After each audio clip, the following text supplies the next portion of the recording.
It was the kind of morning that didn't feel dangerous. No thunder, no alarms, no screaming, no sirens, just the quiet hum of a small American town waking up. The sun hung low over Ashton Ridge, Colorado, turning the streets gold for a few peaceful minutes, like the world was pretending everything was normal.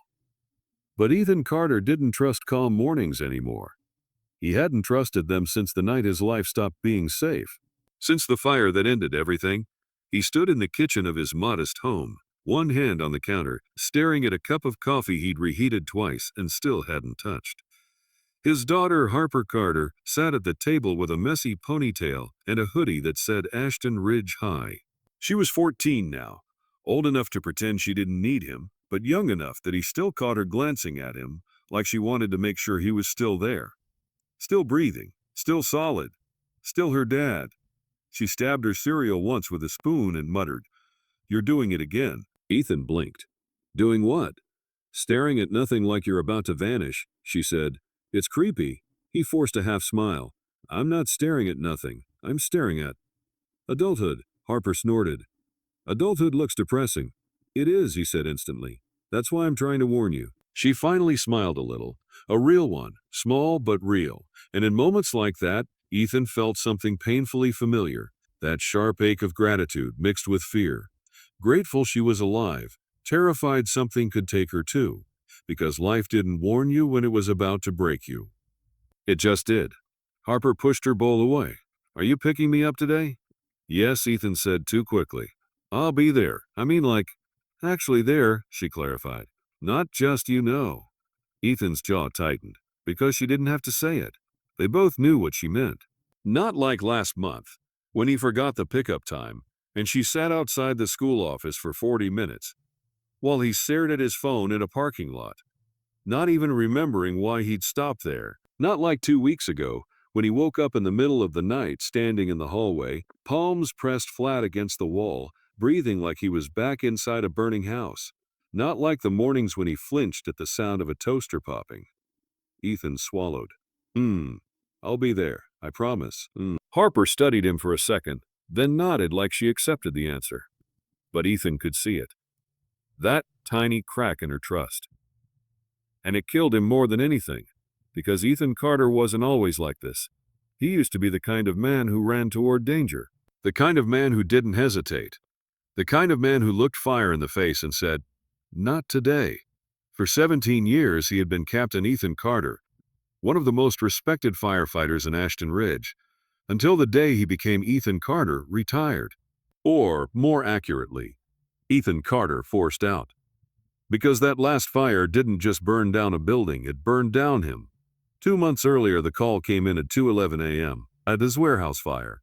Industrial, possible chemical storage. Ethan remembered the address without even thinking, because it was near the old railroad line, where the air always smelled faintly like rust. He remembered the way the dispatcher's voice tightened when she said the words, "Potential occupants still inside." And he remembered how his body moved before his mind even caught up. Boots, jacket, helmet, mask. His team moved like a machine. They'd done it 1,000 times, but not like this. Something about that night felt wrong. The wind was too sharp, the smoke too thick, the flames too fast. They arrived to find the warehouse already roaring like an angry animal. Fire pouring out of broken windows, heat rippling the air so violently the world looked warped. Ethan shouted orders through his mask. "Entry team with me, hose line up. Watch the roof integrity." Then came the moment that still haunted him when he closed his eyes. A scream, not from his crew, from inside. A human scream, and every instinct he had locked onto it. Ethan and his partner Drew Klein pushed inside through the side entrance. The smoke swallowed them instantly. Visibility dropped to nothing. Ethan's flashlight beam cut through gray like a knife. He called out, "Fire department, if you can hear me, shout." Another scream. Closer. He moved faster. And then, a sharp metallic snap above them. Too late. The ceiling gave way. A flaming beam dropped like a guillotine. Ethan shoved Drew out of the way. The beam hit Ethan hard across the back and shoulders, slamming him to the ground. Pain exploded. His airline snagged. Smoke rushed in. And in that choking, burning second, Ethan realized something horrifying. His mask was compromised. He couldn't breathe. His lungs spasmed. He tried to crawl. Drew dragged him. Ethan clawed at his gear at the air at the floor. He heard Drew screaming into the radio. Mayday! Mayday! Captain down! Need extraction! But Ethan wasn't hearing the fire anymore. He was hearing something else. A sound from behind the smoke. Small, weak. A child's cough. Ethan tried to turn his head, tried to focus, and through the haze he saw it, a little boy, curled against a fallen shelf. Not moving. Ethan's mind screamed at him to go. His body screamed at him to survive. He tried to reach. Drew pulled him harder. Ethan shouted, but it came out as a wet, broken sound. And then everything went black. When Ethan woke up in the hospital, his body felt like it belonged to someone else. His shoulder was wrapped. His ribs were bruised. His throat burned like sandpaper. A doctor explained the injuries: smoke inhalation, severe shoulder trauma, possible nerve damage. And then the fire chief came in. Chief Warren Daly, a man who'd been Ethan's mentor for years, looked like he'd aged 10 overnight. "Ethan," the chief began. Ethan rasped. "Did we get him?" "The boy," Chief Daly swallowed. Ethan knew the answer before it came. "No." Ethan's eyes filled. His mind snapped into denial. "No, you said possible occupants." That means we tried," Daly said quietly. "And you saved Drew's life. You would have died in there." Ethan's hands trembled. "Then why doesn't it feel like I saved anyone?" Ethan whispered. Because in his head, the truth was a knife. He left a kid inside. Even if he was unconscious, even if he couldn't breathe, even if it wasn't his fault, it didn't matter. That was the moment Ethan Carter stopped being a firefighter. Even before retirement paperwork. Even before the medical board evaluation. Even before the nightmares started. His body left the job first. His soul left later. Back to the present, Ethan dropped Harper off at school and watched her walk toward the entrance. She didn't look back. Not because she didn't love him, but because kids learn fast not to hold on to unstable things too tightly. And Ethan felt unstable.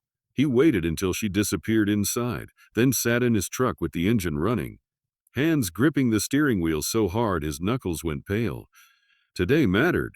Today wasn't just a random Tuesday. Today was the day of the interview. He had applied for a job he wasn't sure he deserved. Safety Compliance Coordinator at Redwood Industrial Systems. Good pay. Stable schedule. No sirens. A desk job. For some men, it would have been humiliating. For Ethan, it felt like survival. Because he had Harper. Because he couldn't keep waking up drenched in sweat. Because he couldn't keep jumping at every smell of smoke. Because he couldn't keep being a hero if he couldn't even keep himself together. He pulled out of the school parking lot, took the familiar road. Then he saw it. At first it looked like fog, but Ashton Ridge didn't get fog like that. Not thick, not black, not rising. Ethan's stomach dropped. Smoke. A plume of it curling above a row of older buildings near the edge of downtown. And as his truck rolled forward, the smell hit him. Burning plastic. Hot wood, something chemical. His chest tightened so fast, it felt like a hand had grabbed his lungs. "No," he whispered. "Not again. Not today." The normal person might have kept driving. The normal person might have called 911 and waited. But Ethan wasn't normal. Not really. Because 17 years of being the first one in and the last one out doesn't disappear just because you stop wearing the uniform. His hands moved on their own. Turn signal. Hard right. He drove toward the smoke, and the closer he got, the more wrong it felt. People were already outside. Running. Screaming. Pointing. A building stood in the middle of chaos. The Maplewood Residences. An old brick apartment complex. 3 stories. The kind of place firefighters hated. Tight stairwells, old wiring, dry wood. And flames were licking out of the second-floor windows. Ethan slammed his truck into park and jumped out. He didn't have his gear. He didn't have his mask. He didn't even have gloves. But he had one thing worse than any equipment. Instinct. He pushed through the crowd. A woman grabbed his arm. "Sir, don't go in there." Ethan didn't stop. "Is everyone out? Is everyone out?" "No. There's someone still inside." Ethan froze. The words hit him like a punch. Someone still inside. He looked up. That's when he saw her. 3rd floor. A window open. Smoke rolling out like a storm cloud. And a woman leaning halfway out, coughing so violently she looked like she might vomit. Her hair was dark and tangled. Her face streaked with soot. Her eyes were wide and terrified. She screamed down, voice cracking, "Help, please, somebody!" Ethan's heart slammed. Because she wasn't just trapped, she was running out of air. He scanned the building.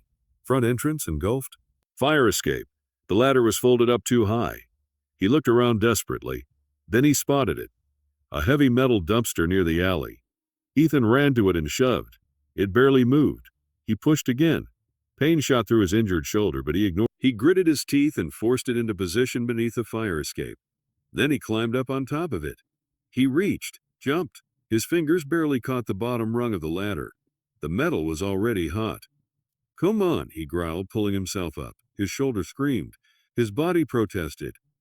But Ethan climbed fast. The screams from below faded. The heat grew worse. As he reached the second-floor landing, the air grew thick with smoke. His eyes watered instantly. His throat tightened. He forced himself higher. Third floor. He reached her level. Up close, she looked even worse. She wasn't young, maybe late 30s or early 40s. American, sharp cheekbones.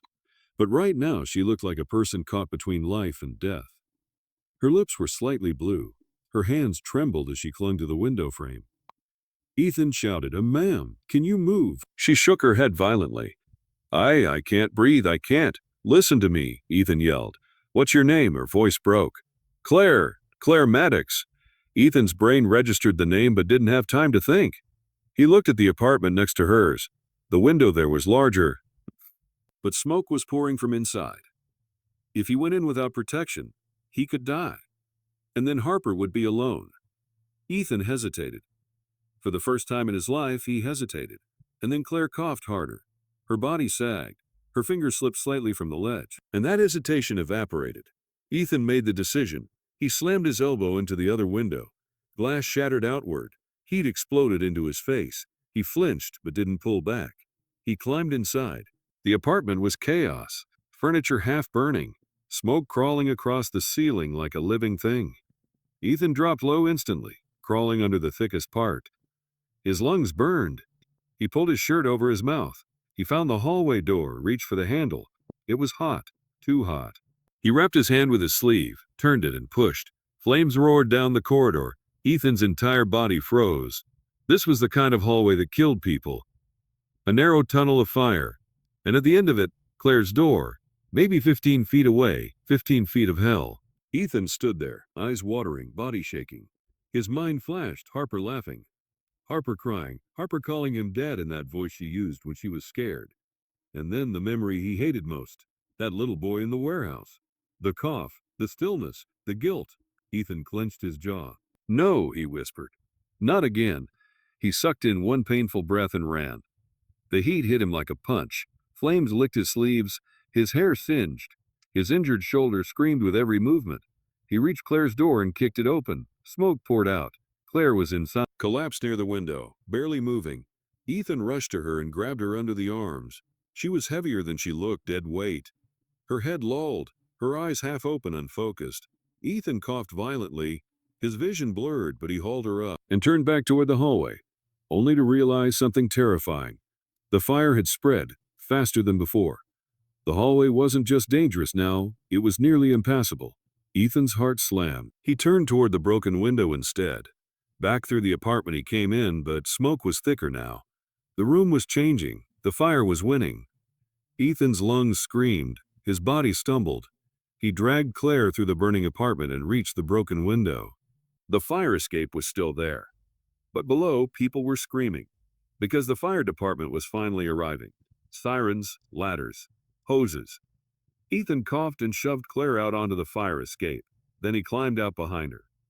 He wrapped an arm around her and started down, step by step. Metal vibrating under his feet. Claire coughed weakly. Ethan whispered, "Stay with me. Don't you dare go out on me." Her eyelids fluttered. He couldn't tell if she heard. Halfway down, his shoulder gave out for a second. Pain shot through him so violently he nearly dropped her. He gritted his teeth and adjusted his grip. Below, firefighters were shouting, "We got them, we got them." A ladder was raised up to meet them. Hands reached. They took Claire first. Then Ethan stumbled down onto the pavement. The world swayed. Someone grabbed him. Sir, are you injured?" Ethan tried to speak, but his throat was raw. He turned and watched as paramedics laid Claire on a stretcher. oxygen mask over her face. Her chest rose barely. A paramedic checked her pulse. Ethan's heart pounded. "Come on," he whispered. "Come on," Claire coughed.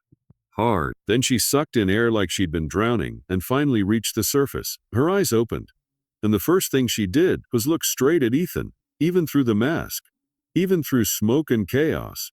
Her gaze locked onto him like she recognized him, like she'd seen him before. She lifted a trembling hand, reaching for him, and Ethan took a step forward without thinking. But before he could get closer, a firefighter in full gear stepped between them. Ethan's old station.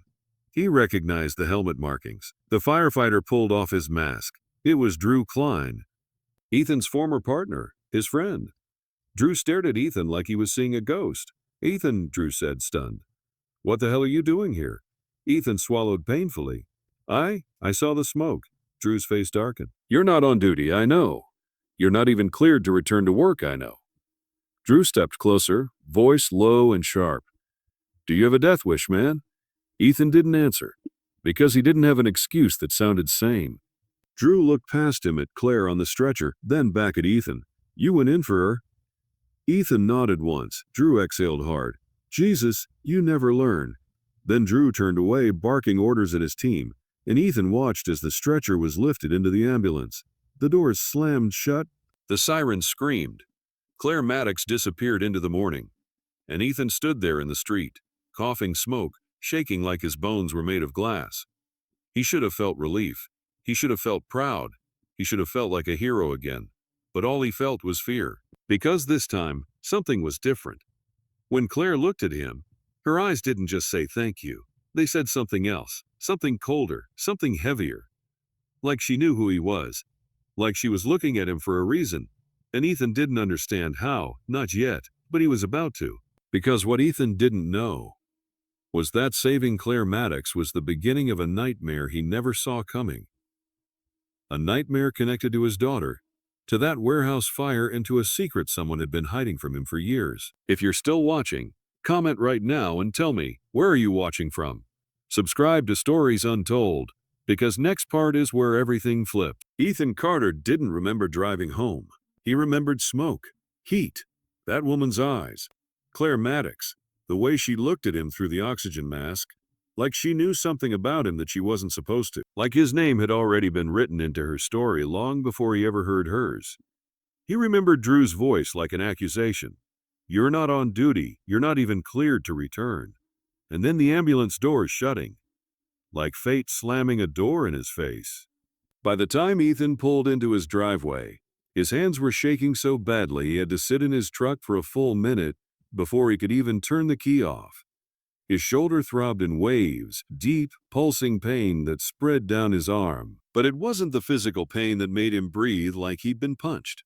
It was the question he couldn't stop asking himself. Why did she look at me like that? He stepped inside and shut the door quietly, like the world would punish him if he made too much noise. His house was still, too still, too still. A small home, 2 bedrooms, cheap furniture, a half-folded laundry pile on the couch that he'd promised Harper he'd finished 3 days ago. On the fridge, a magnet shaped like a sunflower, with Harper's handwriting scribbled under it. "Don't forget pickup today, Dad, 3:10. Ethan stared at it.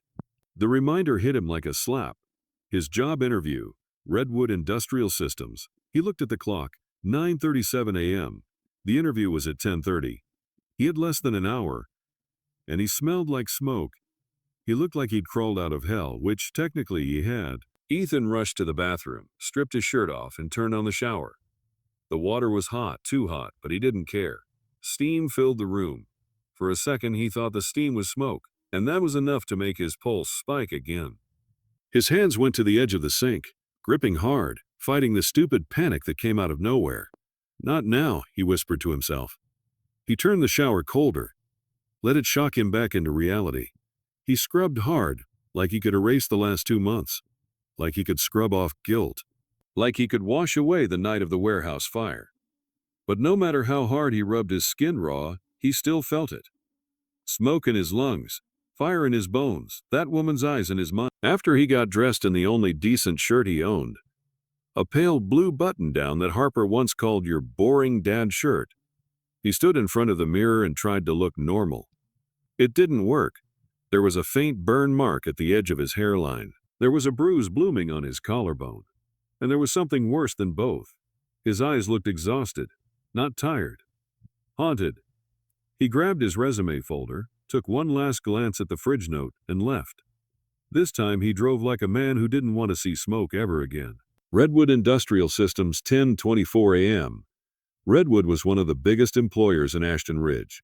A modern industrial campus, sleek glass building, landscape front lawn, a flagpole waving the American flag. It looked safe, clean, controlled, the opposite of fire. Ethan parked, got out and adjusted his collar. He walked toward the entrance, repeating the same mental script. Smile, firm handshake, speak clearly. You're not broken, you're just different now. He stepped inside. Cold air conditioning hit him instantly. The smell of polished floors and corporate coffee replaced the smell of smoke. A receptionist looked up and smiled brightly. Good morning, how can I help you?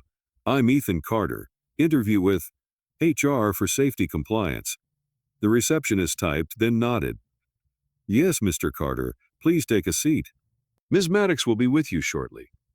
Ethan froze. His mouth went dry. Maddox, he repeated. The receptionist didn't notice the shift in his face. Yes, Claire Maddox. Human resources. Ethan's pulse slammed so hard he thought his ribs would crack. Claire Maddox, the same woman, the one he pulled from the fire. His brain tried to argue with reality. No coincidence. It can't be the same person, but deep down he already knew. Because the moment she'd looked at him through that oxygen mask, something had clicked. Like two puzzle pieces snapping together, Ethan sat down slowly, his resume folder clutched in his lap like a shield. His mind raced. Why is she here? Is she even okay? How the hell is she walking around after nearly dying this morning? And why does she have an interview with me? The waiting area was quiet, except for the muted hum of office life. But Ethan's body stayed on high alert like he was back at a fire scene. 10 seconds. 30, a minute. Then he heard footsteps. He looked up and there she was, Claire Maddox. Clean hair softly waved, professional gray blazer, black slacks. Heels that clicked sharply against the tile. No soot, no oxygen mask. No weakness, she looked composed. Too composed. Her face still carried faint traces. Slight redness around her eyes. A subtle paleness like her body hadn't fully caught up to the trauma. But her posture was straight. Her expression unreadable. And her eyes, sharp, focused. Dangerous. She stopped right in front of him. And for a moment she said nothing. Like she was studying him. Like she was confirming something. Ethan stood up slowly. Claire, he said, stunned. Her lips parted slightly, just enough to show surprise flicker across her face. Then she recovered, professional smile. Mr. Carter, she said smoothly, extending her hand. Thank you for coming in today. Ethan stared at her hand. No sign she'd been coughing smoke out of her lungs just hours earlier. Aye, are you? Ethan began. She cut him off gently, still smiling. I'm fine, thank you. We can discuss that later. Her words were polite, but her tone carried a warning. Not here. Not like this. She gestured toward the hallway. Please, follow me. Ethan followed. Each step made his shoulder ache, but it wasn't his shoulder he was worried about. It was his gut, that deep animal instinct that told him, you're walking into something you can't walk away from. She led him into a conference room. Glass walls, a long table, a pitcher of water and 2 cups. Claire took the seat across from him and opened a folder. Ethan noticed something immediately, his name. On the top page, typed cleanly like he was just a normal applicant. But Ethan wasn't normal. He was the man who couldn't breathe in smoke anymore. The man who didn't sleep. The man who still saw a dead boy in his dreams. Claire looked up. Ethan Carter, she said, as if reading him out loud made him real. Former fire captain, 17 years of service. Retired recently due to injury. Ethan's jaw clenched. She knew everything. Then she added, casually, and a single father. Ethan's blood ran cold. He didn't put Harper on his resume. Because he didn't want pity. Because he didn't want anyone thinking he was unreliable. Because Harper wasn't a bullet point. She was his entire heart. How do you know that? Ethan asked, voice low. Claire tilted her head. A faint smile ghosted her lips. Public records, she said simply. Small town. Ethan didn't like the answer. It felt too easy. Claire placed her hands neatly on the table. I want to start by acknowledging something she said. This morning you saved my life. Ethan didn't respond immediately, because the gratitude wasn't what he expected. If someone had saved his life, he would have been emotional, messy, human.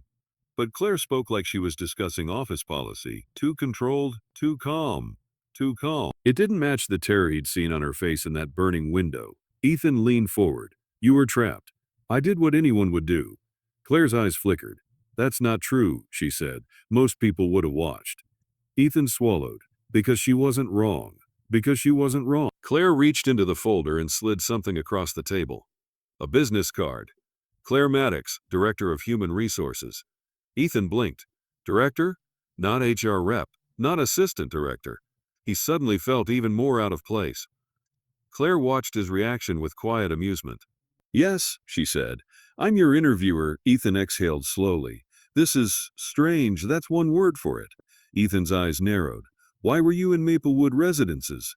Claire paused. For the first time her expression shifted, a small crack, like she didn't expect him to ask that so fast. I was staying there temporarily, she said. I relocated here recently. Relocated from where? Ethan asked. Claire's eyes locked onto his. Boston, she said. Massachusetts, far. Not impossible, but it added to the weirdness. Ethan nodded slowly. And you just happened to be in that building when it caught fire. Claire's smile thinned. You make it sound like I planned it. Ethan didn't answer, because he didn't know what he believed.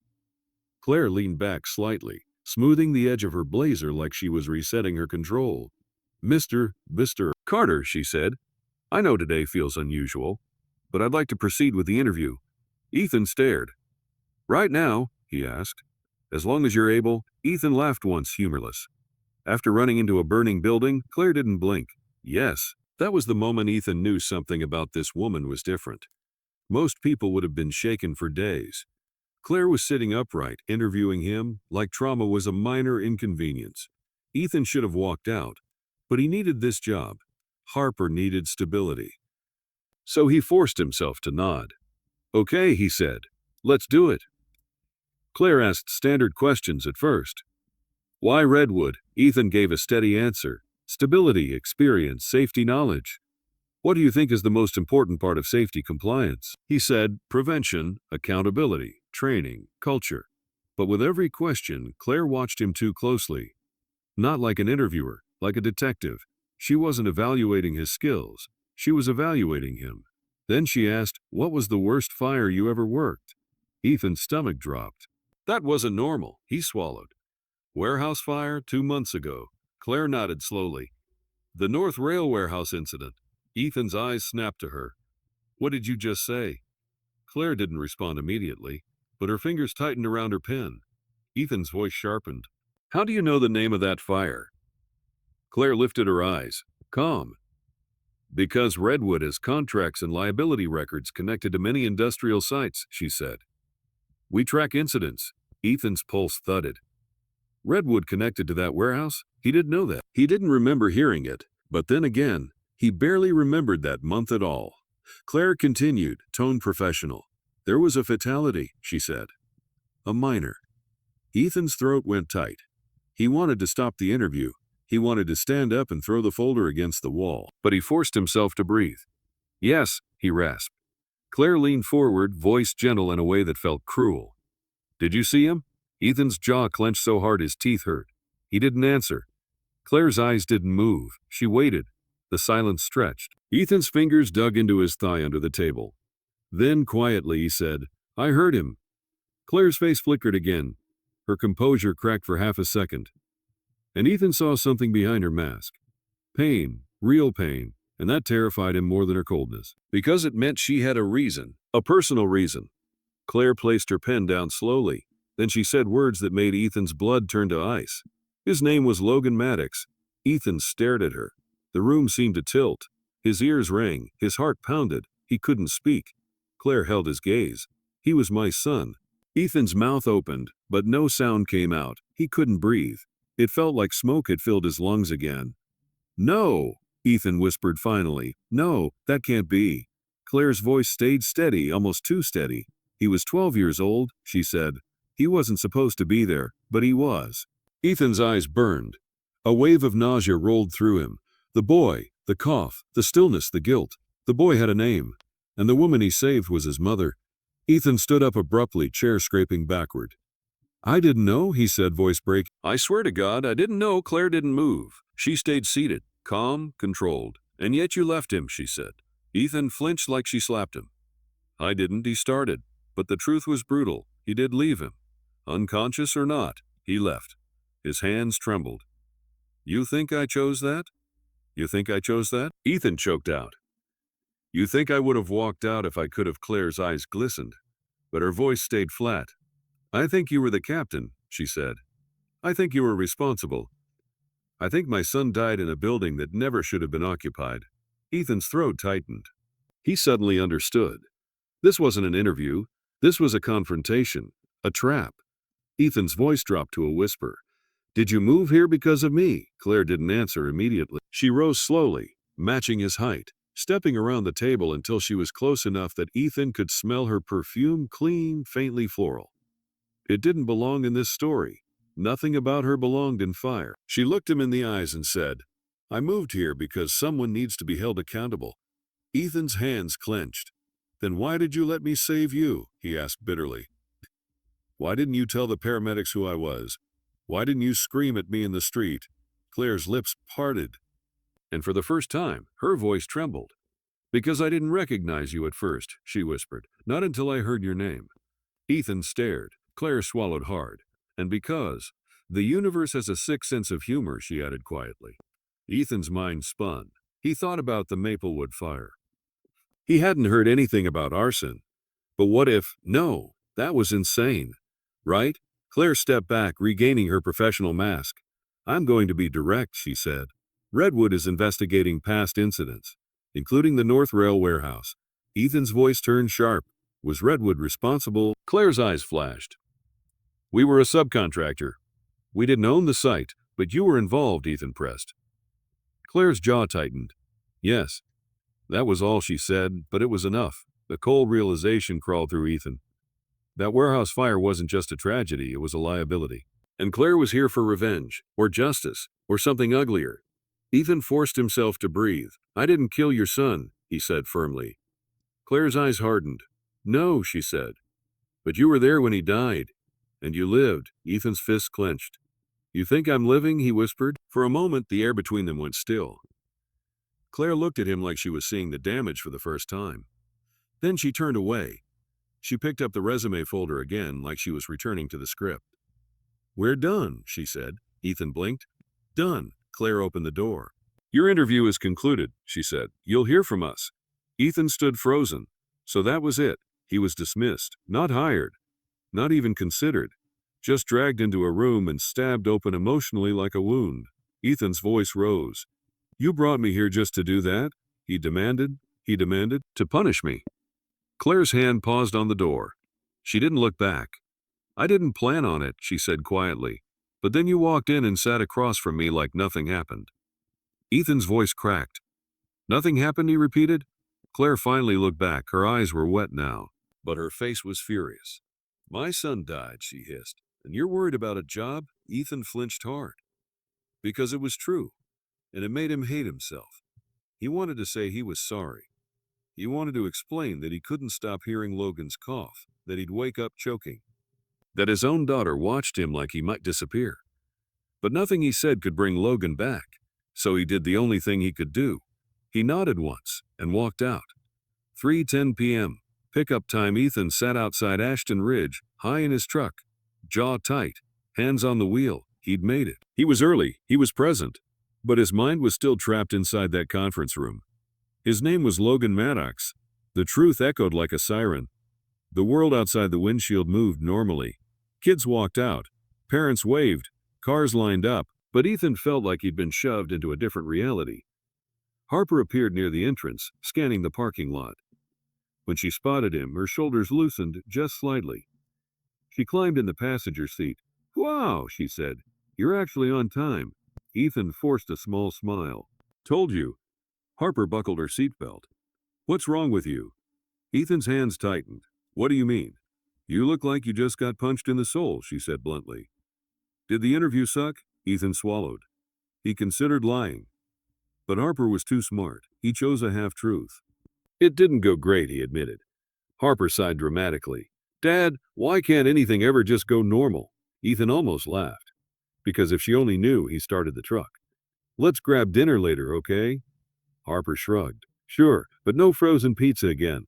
I'm begging you. Ethan smiled faintly. Deal. They drove home. Harper talked about school, something about a science project, and our teacher hated late homework. Ethan nodded, listened, answered where he could. But he kept glancing at the rearview mirror, because he felt like he was being followed, watched. Like the town had shifted around him. When they reached their street, Harper's voice suddenly paused. Dad, Ethan looked over. What? Harper stared out the window. There's someone on our porch. Ethan's stomach dropped. He slowed the truck, and there she was, Claire Maddox, standing at Ethan's front door, holding a folder. Harper blinked. Do you know her? Ethan felt cold. Stay in the car, he said quickly. Harper scoffed. What? No, Harper, he snapped. She froze at his tone. Ethan stepped out of the truck and approached the porch. Claire didn't move. She stood straight, calm, like she owned the air around her. Ethan stopped at the bottom step. What are you doing here? He demanded. Claire's eyes flicked toward the truck, toward Harper. Something softened in her expression for half a second. Then it hardened again. I needed to confirm something, Claire said. Ethan's voice dropped dangerously low. You do not come to my house. Claire lifted the folder slightly. I'm not here to hurt you. Ethan laughed bitterly. You already did. Claire's jaw tightened. I'm here because your daughter is involved. Ethan's entire body went rigid. What? He whispered. Claire took a slow breath like she was bracing herself. Then she said the words that shattered Ethan's reality completely. Harper Carter is on a list. Ethan stared. A list of what? Claire's eyes locked onto his, cold and grim. A list of witnesses, she said, to the North Rail case. Ethan's blood turned to ice. How do you know my daughter's name? Ethan snapped. Who put her on a list? Claire stepped closer, lowering her voice. Redwood's legal team, she said. Someone filed a sealed report that includes Harper as a possible witness from 2 months ago. Ethan's heart pounded. That's impossible, he hissed. Harper wasn't there. Claire's eyes flickered again. That's what you think, she said. Ethan felt like the ground moved under him. Harper wasn't at the warehouse fire. She was home. She was asleep. He knew that. He knew except Ethan suddenly remembered that night, not clearly but fragments. Harper's bedroom door half open. Harper's voice. He couldn't remember what she said. But he remembered hearing something at 2 a.m. He remembered waking and not seeing her in bed for a second. Back then he'd blamed it on exhaustion, on stress, on his mind playing tricks. But now he wasn't sure. Ethan turned sharply toward the truck. Harper was watching them both through the windshield, her face confused, concerned. Ethan walked back to the truck like he was moving through water. He opened the passenger door. Harper looked up at him. Dad? Who is that? Ethan tried to speak. His voice came out rough. Harper, I need you to tell me something, he said carefully, and you need to tell me the truth. Harper frowned. About what? Ethan's throat tightened. 2 months ago, he began, the night of the warehouse fire. Harper's eyes shifted, just slightly, like a flicker of fear. Ethan's stomach sank. Harper, he whispered. Were you there? Harper's face went pale. Dad, she whispered. Ethan's chest tightened so hard it hurt. Were you there? He repeated louder now. Harper shook her head fast. No. Ethan stepped back like he'd been hit. Her hesitation was enough. Claire's voice cut in from behind him. You don't know, she said softly. Do you? Ethan turned furious. Get off my property, he growled. Claire didn't move. Instead, she lifted the folder and opened it. Ethan saw a photo clipped inside, a grainy image, a security still. A figure near the warehouse entrance, small, wearing a hoodie. The face wasn't clear, but the height, the build. Ethan's blood ran cold because it looked like a teenage girl. Claire held it up. Is that your daughter? She asked quietly. Ethan's mouth went dry. Harper stepped out of the truck suddenly. Dad, what is happening? She demanded. Ethan snapped. Get back in the car. Harper froze, startled. Claire didn't flinch. She looked at Harper carefully, studying her like she was searching for something. Then she said something that made Harper's face twist in confusion. I'm not your enemy. Harper blinked. Who are you? Claire's eyes didn't leave Harper's face. My name is Claire, she said, and your father saved my life this morning. Harper looked at Ethan. Ethan couldn't speak. Harper's voice went softer. Dad, is that true? Ethan nodded once barely. Harper's eyes widened. You went into a fire again. Ethan winced. Then Harper looked back at Claire. If he saved you, then why are you acting like this? Claire's lips trembled slightly. She inhaled like she hated the next words, but couldn't stop them. Because my son died in a fire your father was fighting, Claire said. And now your name is tied to it. Harper's face drained of color. Ethan stepped between them. Enough, he said sharply. You don't talk to her about this. Claire's voice sharpened too. Then you should have protected her, she snapped. Because if Redwood's lawyers can find her, so can whoever caused that fire. Ethan's stomach dropped. Who caused it? He whispered. Claire's eyes hardened. We both know it wasn't an accident, she said. Ethan stared. Because deep down, he'd always suspected. That warehouse burned too fast, too hot, like gasoline, like intent. But he never said it out loud. Because saying it meant something darker. A fire set on purpose. A child dead because of it. A company involved.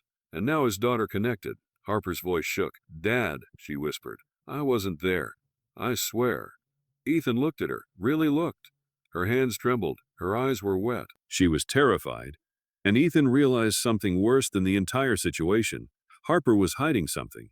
Maybe not being there, but something. Because she looked like a girl caught between truth and guilt.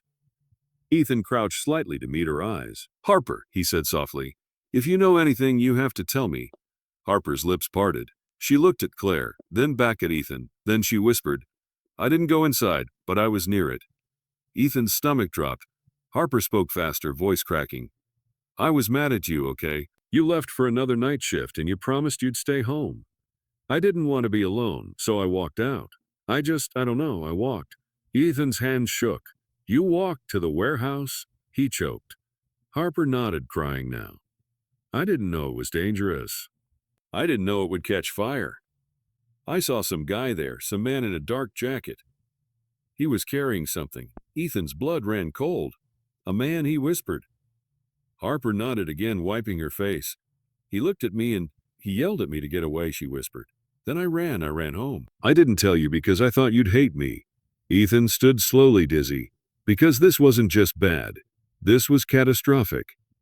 If Harper saw someone who shouldn't have been there, then Harper wasn't just a witness. She was a threat, a loose end, and Claire had said it. If the lawyers can find her, so can whoever caused it. Ethan's voice was barely audible. Claire, he said, turning toward her. Why are you telling me this? Claire looked like she was holding herself together with wire. Because I don't just want revenge, she said quietly. I want the truth. Ethan swallowed.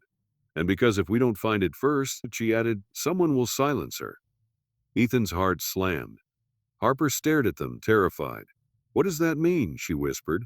Ethan didn't answer because he couldn't. Because every protective instinct inside him was now screaming one thing. My daughter is in danger. Claire stepped forward carefully. Ethan, we need to talk. Alone. Ethan's jaw tightened. You don't get to ask me for anything, he growled. Claire's eyes flashed. I get to ask you because your daughter's safety is bigger than your pride, she snapped. Ethan flinched. Harper's voice trembled. Dad, please. Ethan closed his eyes for a second. Then he said quietly, Harper, go inside. Lock the door. Stay in the living room. Harper hesitated. Dad and Al, Ethan said. Harper swallowed, then hurried up the steps and disappeared inside. Ethan turned back to Claire. Talk, he said coldly. Fast, Claire exhaled. There's more, she said. Ethan's entire body tensed. What more? Claire's voice dropped. Redwood didn't send me here to relocate, she admitted. They recruited me, Ethan blinked. Recruited you for what? Claire's eyes narrowed. To manage a crisis, she said. To handle fallout, to control employees, to reduce legal exposure. Ethan stared at her. So you work for them, he said bitterly. You're their weapon. Claire's jaw clenched. I didn't realize how deep it went until I got here. Ethan's voice rose. Then why are you still standing here? Claire's eyes flashed with pain. Because they promised me answers, she whispered. About Logan. About what happened. About who signed off on that warehouse being occupied. Ethan's fist clenched. And did you get answers? Claire's voice turned sharp. No, she snapped. I got lies, paperwork, non-disclosure threats. and a sealed file that had your daughter's name in it. Ethan's blood ran cold. Claire lifted the folder. There's an internal report, she said. Someone inside Redwood flagged the warehouse as unsafe weeks before the fire. Ethan's eyes widened. So they knew, Claire nodded once. They knew, she said, and someone buried it. Ethan felt rage rise, not just anger. The kind that makes your vision sharpen. The kind that makes you dangerous. Who? He demanded. Claire swallowed. I don't have the name, not yet. Ethan stepped closer. Then what do you want from me?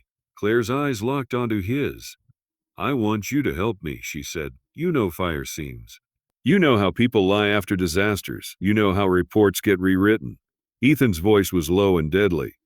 You think I'll work with you? After you ambushed me like that? Claire's lips trembled. I didn't plan to, she said. But after you saved me, I realized something. Ethan narrowed his eyes. What? Claire's voice softened, but the words were heavy. If my son was still alive, I'd want someone like you to save him. Ethan flinched hard. 'Cause it cut too deep. 'Cause he'd wanted that too. He'd wanted to save him. Claire shook her head quickly, as if fighting tears. And I hate that, she whispered. I hate that you're not the monster I imagined. Ethan's throat tightened. The silence stretched. Then, suddenly, a loud bang sounded from inside Ethan's house. Ethan spun toward the door instantly. Harper screamed. Ethan ran. He charged up the steps and threw the door open, and froze. Harper stood in the living room shaking, staring at the window. The front window was cracked. A rock lay on the floor, and taped to the rock was a folded piece of paper. Ethan's blood turned ice. He grabbed it, unfolded it. 2 words were printed in thick black marker. She talked.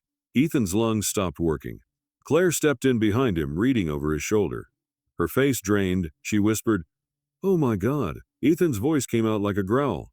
They know, he said. Harper's voice shook. Know what? Ethan turned to her, eyes wide. They know you saw him, he said. Harper started crying. I didn't tell anyone. I swear. Claire looked out the cracked window. The street was empty, too quiet. Then Claire whispered something that made Ethan's skin crawl. This wasn't a warning, she said. It was confirmation. Ethan's heart pounded. He grabbed Harper's shoulders gently but firmly. Go to your room, he ordered. Pack a bag. Now, Harper sobbed. Dad, please, Harper, Ethan snapped. She ran, crying, footsteps pounding up the stairs. Claire turned to Ethan, voice urgent. You have to leave, she said. Tonight. Ethan's eyes burned with fury. No, he said. I'm not running. Claire's voice rose. This isn't about pride. Ethan stepped closer, voice shaking with rage. This is my home, my child, my life. I already lost my career. I already lost myself. I'm not letting someone take her too. Claire's eyes locked onto his. Then you better understand this, she said. Whoever did this isn't just capable of arson. Ethan's jaw tightened. They're capable of murder, Claire finished. Ethan's stomach dropped. The house felt smaller now. The air felt thinner, like smoke again.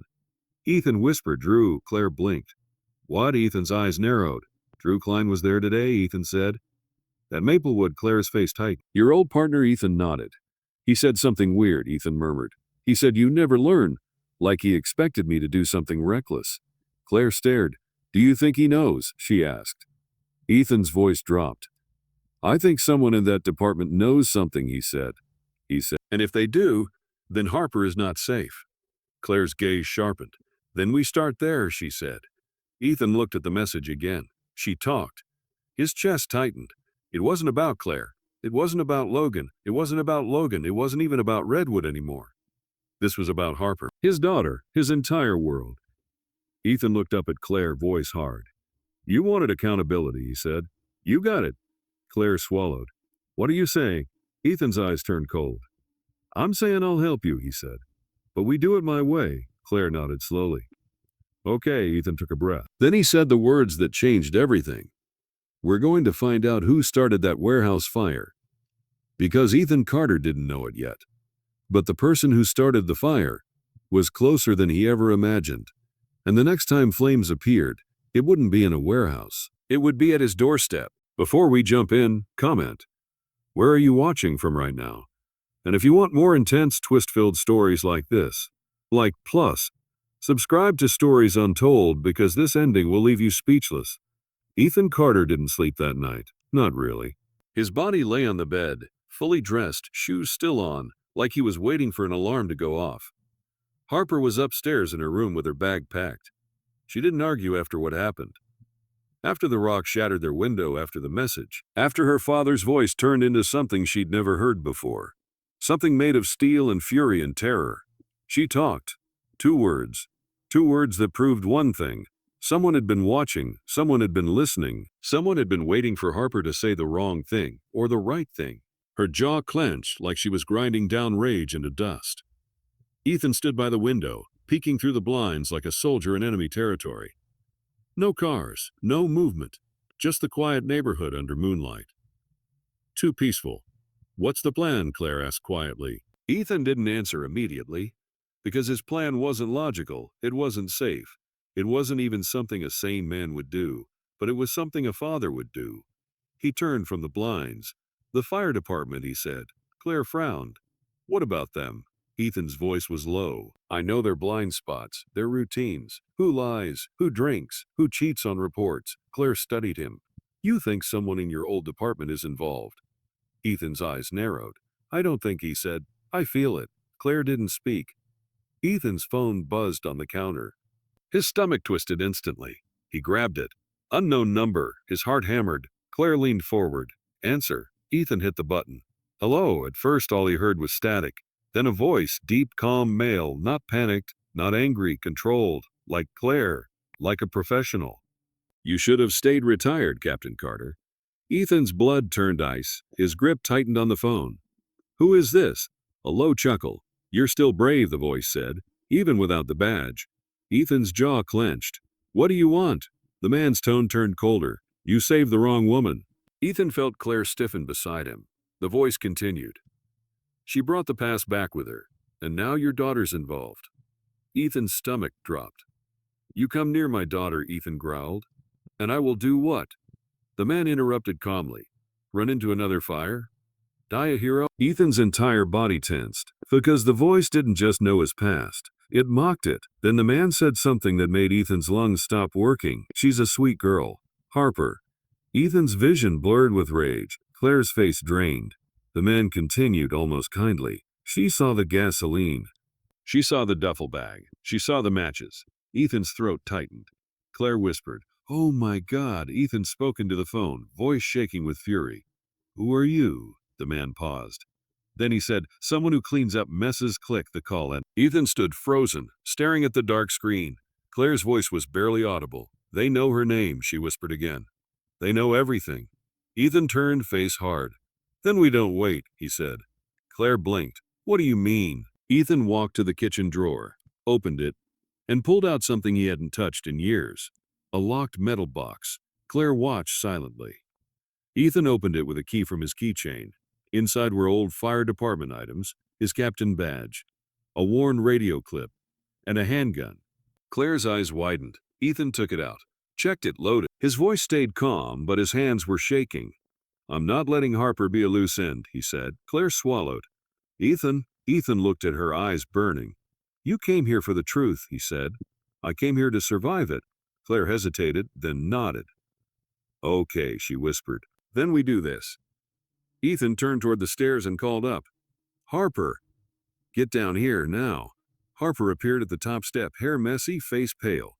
She clutched her backpack like it was the only thing keeping her standing. "What's happening?" she asked. Ethan softened his voice just barely. "We're leaving." Harper's eyes widened. "Leaving where?" Ethan didn't lie. "Somewhere safe." Harper came down slowly. Her eyes moved to Claire. "You're coming too." Claire's expression flickered. "Yes," she said. "If that's okay." Harper looked at Ethan. Ethan nodded. Harper didn't like it, Ethan could tell. But she didn't argue. Not after the call. Not after the rock. Not after her father's face looked like war. Ethan grabbed his keys. "Go," he ordered. They stepped into the night. And for the first time in his life, Ethan Carter wasn't running toward a fire. He was running from one. The safe place. Ethan drove them to the one place he never thought he'd return to. Station 4, his old firehouse. He pulled up behind the building, where the security cameras didn't reach well. Claire looked uneasy. Harper looked confused. Ethan cut the engine and whispered, "Stay here, both of you." Claire grabbed his arm. "You're going in there?" she asked. Ethan's eyes were hard. "I need answers," he said, "and I need them now." Claire's voice tightened. If Drew is involved, and I'll know, Ethan said. He stepped out. The firehouse smelled like oil, rubber, and old smoke. It was familiar in a way that hurt. He walked through the back entrance, using an old code that hadn't been changed in years. Inside, the station was quiet. Night shift. Only a few guys would be awake. He moved down the hall silently. Then he heard voices. 2 men in the break room. One was laughing. The other he recognized immediately. Drew Klein. Ethan stepped closer, staying just outside the doorway. He heard Drew say, "It's handled." She got the message. The other man asked, and the kid, Drew's voice lowered. "If she talks, we shut it down." Ethan's heart stopped. His hand tightened around the gun in his jacket. The other man muttered, "This is getting messy." Drew sighed. Everything's messy when people don't stay in their lane. Ethan's vision went red. He stepped into the doorway. Drew froze mid-sip of coffee. The other man spun, startled. Drew stared at Ethan like he'd seen a ghost. "Ethan," Drew whispered. "What the hell?" Ethan's voice was calm. Dead calm. "The kid," Ethan said. "You meant my daughter." Drew's eyes shifted slightly, and Ethan saw it. Guilt, but not shock. Not confusion. Drew wasn't surprised Ethan was there. He was surprised Ethan heard. Drew set his coffee down slowly.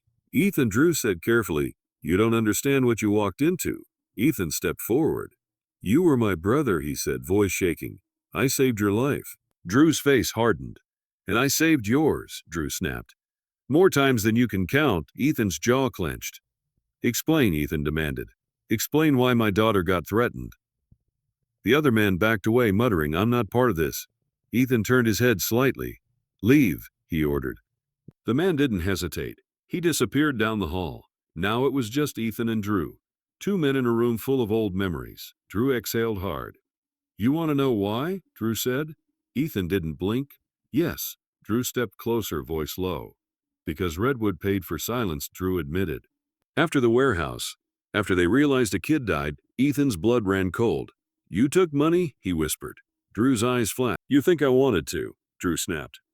"You think I wanted to watch the department drown in lawsuits?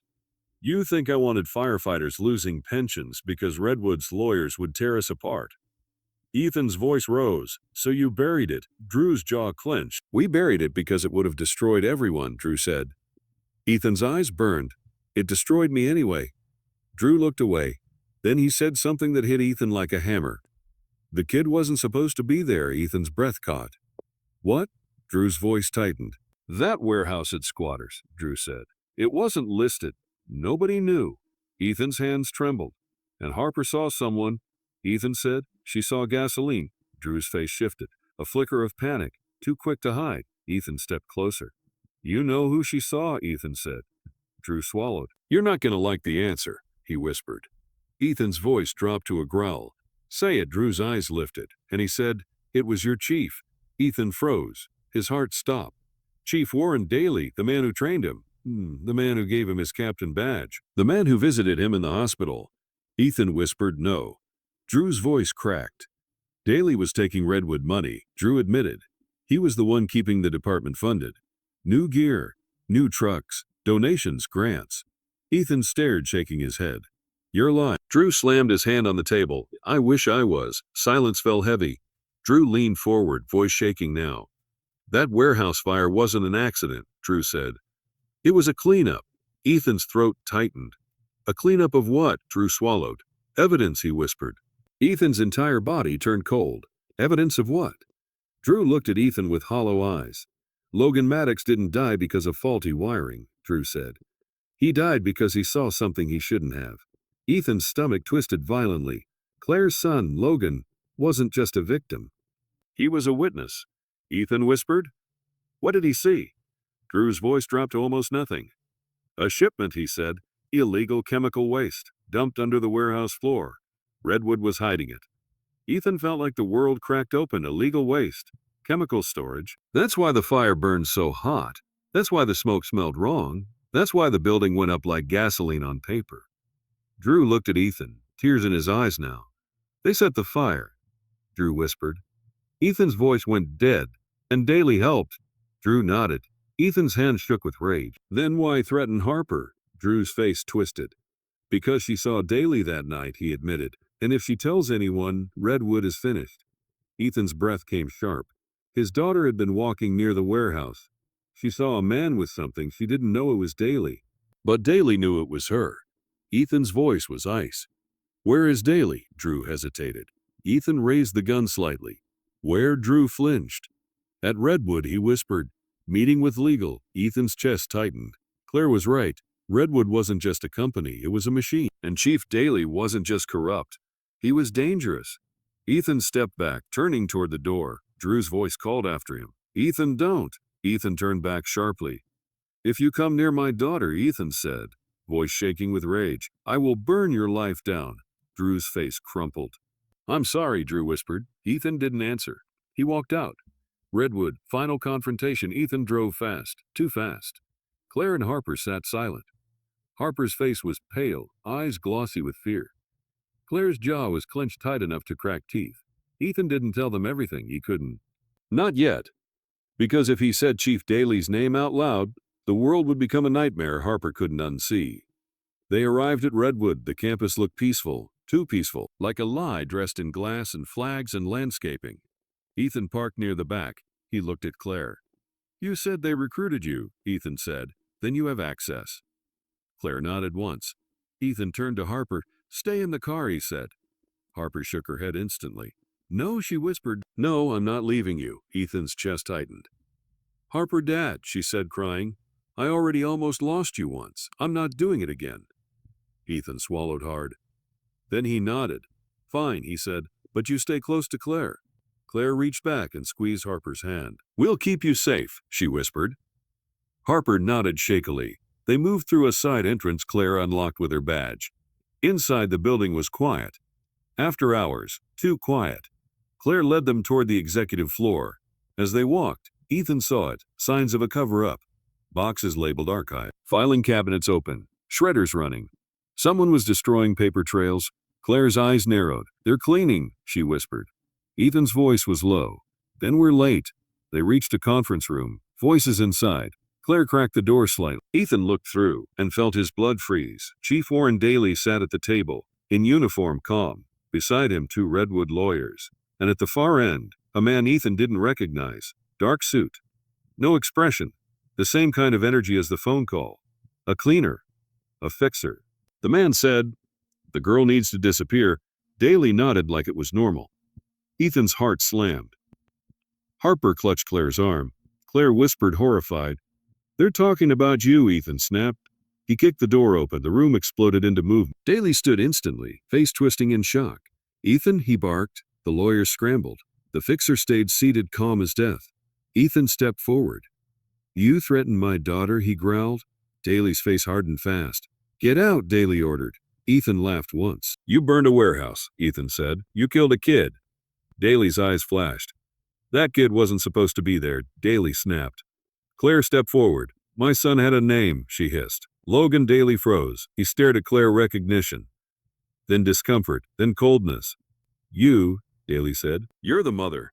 Claire's eyes burned. "And you're the monster." Daly's jaw clenched. "This isn't your business," he snapped. Claire's voice rose. "You made it my business when you lit the match." One lawyer stood quickly. "Security," he shouted. Ethan's eyes widened. He grabbed Claire's arm. "Move," he ordered. But it was too late. 2 security guards rushed in. Ethan stepped forward, gun raised. "Back up," he roared. They froze. Daly's face twisted with fury.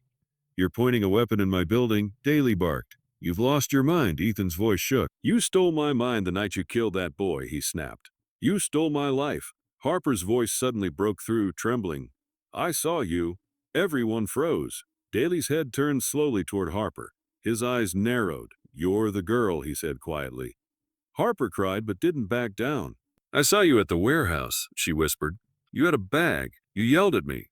Daly's face didn't show guilt, only calculation. Then he smiled slightly. A smile that made Ethan's blood run cold. "You should have stayed home," Daly said. Ethan stepped in front of Harper instantly. Daly leaned forward. "You think you're protecting her now?" Daly asked. "You couldn't even protect a kid in a warehouse." Ethan's face twisted. Daly stood slowly. "I gave you everything," he said. "I made you captain." Ethan's voice was shaking with rage. "And you made me a coward," he snarled. The fixer stood up at last. He stepped toward Ethan calmly. I suggest you lower the weapon, he said. Before this becomes tragic, Claire whispered Ethan. Ethan's finger tightened. The fixer smiled. You don't understand, he said. Your department, your town, it all survives because certain sacrifices are made. Claire snapped. My son was not a sacrifice. The fixer's smile faded. He was collateral, he said. Claire's face crumpled with rage. Harper cried harder. Ethan's vision tunneled. The world narrowed to one thought. These people will kill again. Ethan lowered the gun slightly. Not because he gave up, but because he remembered something. Firefighters don't fight fire with rage. They fight it with strategy. Claire's phone was in her hand. He saw the red dot, recording. Claire met his eyes. A silent question. Ethan nodded. Claire lifted the phone, voice shaking but strong. You just confessed, she said. All of you? Daly's face twisted. You think anyone will believe you? He snapped. Claire's eyes were wet. They will when they hear this, she whispered. Daly lunged forward suddenly. Give me that, Ethan reacted instantly. He grabbed Daly and slammed him into the table. Security surged forward. The fixer stepped back, eyes cold. The lawyer shouted. Everything exploded, and then a fire alarm blared. Everyone froze. Because it wasn't the building alarm. It was an emergency alarm from outside. Redwood's industrial storage yard. Ethan's head snapped toward the windows. Orange light. Smoke. Another fire. Daly's eyes widened. He whispered, horrified. No, Claire stared. They're burning the evidence, he whispered. The fixer turned toward the door calmly. Time to go, he said to the lawyers. Ethan's blood went ice. They were leaving, escaping. Ethan grabbed Claire's phone. Run, he shouted. Now he grabbed Harper's hand and sprinted out. Claire ran with them. Behind them, Daly shouted orders. Security chased. But chaos exploded as employees flooded hallways, alarms blaring. Smoke started seeping into vents, and Ethan realized something horrifying. This wasn't just cleanup. This was revenge. Redwood was burning itself down, to erase everything. Ethan shoved Harper into a stairwell. Down, he ordered. Move! Harper sobbed, stumbling but running. Claire followed close behind, clutching the phone like it was Logan's ghost. They hit the ground floor and burst outside. Fire engines were already arriving. Sirens screamed. Ethan saw Station 4 trucks, Drew's crew, hoses unrolling, chaos. Ethan turned Harper toward his truck, then he felt it. That smell, gasoline, too close. Ethan's eyes snapped to his own vehicle. A dark shape crouched near it, hands moving, wiring. Ethan's blood froze. Harper back, Ethan roared. The figure stood, the fixer. He looked at Ethan calmly and smiled. You almost had it, he said. Ethan lunged, but the fixer tossed something. A small object clattered on the pavement, a lighter. Ethan's stomach dropped. The fixer flicked it. Flame. Ethan screamed and the car erupted. Boom! The blast threw Ethan backward. The heat slammed into his face. Harper screamed. Claire cried out. Ethan hit the ground hard, shoulder exploding in pain. Fire roared in front of them. Ethan blinked, dazed, and saw Harper on the ground, coughing, frozen in fear. Flames were too close, too fast. Ethan's body screamed no. His shoulder screamed no. His lungs screamed no. But his heart screamed louder. Go! Ethan crawled toward Harper. He grabbed her hoodie and yanked her back. Harper sobbed. Dad, Dad, please. Ethan wrapped his arms around her, shielded her. The fire surged. And Ethan realized this was how it ends. He was going to die in fire, just like he always feared, just like Harper always feared. But then a blast of water hit the flames, hard, powerful. A hose line. Ethan turned his head. Drew Klein stood there, holding the hose with two firefighters. Drew's face was pale, but his eyes were locked on Ethan, and Drew yelled, "Get them out!" The firefighters surged forward. They grabbed Harper. They grabbed Ethan. They pulled them back. Claire ran after them, coughing. The fire died down as water slammed it repeatedly. Ethan lay on the pavement, chest heaving, staring at the sky. Harper clung to him, sobbing. Claire knelt beside them, her face streaked with tears. And in her shaking hands, the phone still recorded, still captured the confession, still carried Logan's voice from beyond the grave. Drew walked up slowly, eyes full of agony. Ethan looked at him. Ethan rasped. Drew swallowed hard. Because I can't live with it anymore, Drew whispered. Ethan stared. Drew dropped to his knees. I'm sorry, Drew said. I'm sorry, man. Ethan's eyes burned. Claire's voice shook. Can you testify, she asked Drew. Can you tell the truth? Drew nodded. Yes, he whispered. I'll tell everything. Ethan closed his eyes. For the first time in months, the weight shifted. Not gone, but lighter, because real truth, was finally breathing. Epilogue: weeks later, the recordings went viral. Federal investigators came. Redwood's executives were arrested. Chief Daly was stripped of his rank and charged. The fixer disappeared. They never found his name, but they found his footprint in everything, a shadow in every lie. Claire Maddox stayed in Ashton Ridge, not because she loved the town, but because Logan was buried there now, and because she refused to let his story be erased again. Ethan didn't get his old job back. He didn't want it. Instead, he started working as a fire safety consultant, independent, helping buildings prevent tragedies before they start. Harper started sleeping again. So did Ethan. Not perfectly, not every night, but enough. One evening, Harper stood in the kitchen watching Ethan make dinner. Real dinner. Pasta. Garlic bread. Not frozen pizza. Claire sat at the table with them, quiet. Not family. Not yet. Harper looked at Ethan and whispered, "Dad, are we safe now?" Ethan paused. Then he knelt beside her and said the truth. "We're safer," he whispered. "And we're not alone anymore." Harper nodded, and Claire reached across the table, gently placing her hand near Harper's. Not grabbing, not claiming, just offering. Harper hesitated. Then she let her hand rest there, and Ethan Carter realized something he never expected. Sometimes, the person you save is also the person who saves you back. If you made it to the end, you are a real one. Comment below. Where are you watching from? I'm seriously curious. Don't forget to like and subscribe to Stories Untold for more suspense stories with shocking twists and emotional endings.